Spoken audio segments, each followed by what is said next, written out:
મિત્રો 15/7/2026થી 22/7/2026 સુધી અષાઢ મહિનાની ગુપ્ત નવરાત્રિ ચાલુ થાય છે। આ નવરાત્રિનું વિશેષ મહત્ત્વ એ છે કે ગુપ્ત નવરાત્રિ વર્ષમાં 2 વાર આવે છે, માઘ એટલે કે માગશર માસમાં અને અષાઢ માસમાં। આ નવરાત્રિમાં શક્તિની ગુપ્ત આરાધના કરવામાં આવે છે, જેના દ્વારા માતા ભગવતીની વિશેષ કૃપા પ્રાપ્ત થાય છે।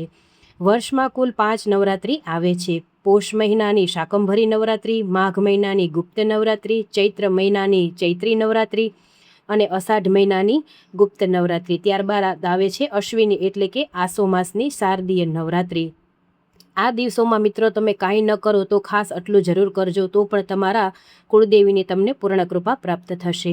દરરોજ ઘરમાં માતાજીના શ્રી વિગ્રહની પંચોપચાર પૂજા કરો। ત્રિમધુ એટલે કે ઘી, મધ અને સાકર ભેળવી અને એનો અભિષેક કરો તો માતાજી ખૂબ જ રાજી થાય છે। રોજ નવાર્ણ મંત્રનો જપ કરવો એટલે કે ઓમ એમ રીમ ક્લીમ ચામુંડાએ વિચે।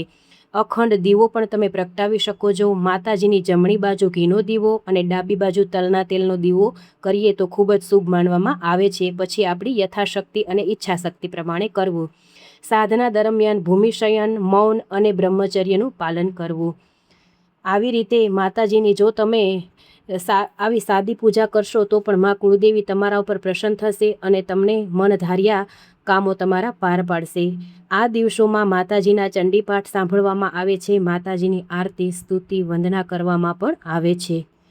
મિત્રો ગુપ્ત નવરાત્રિ કહેવામાં આવી છે એટલે કે ગુપ્ત એટલે તમારે કોઈને કહેવાનું નથી। આમાં તમારે કોઈની રજા પણ લેવાની નથી કે હું આ વ્રત કરું।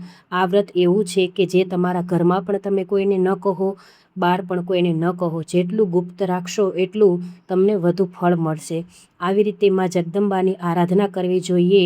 શક્ય હોય તો માને રોજે જ સરસ જુદો જુદો ઘરનો બનાવેલો પ્રસાદ ધરવામાં આવે છે, જેનાથી મા ખૂબ જ પ્રસન્ન થાય છે। વિડીયો ગમ્યો હોય તો લાઇક, શેર ને સબસ્ક્રાઈબ કરી કોમેન્ટમાં જય માતાજી અથવા તમારા કુળદેવીનું નામ જરૂરથી લખજો। જય માતાજી।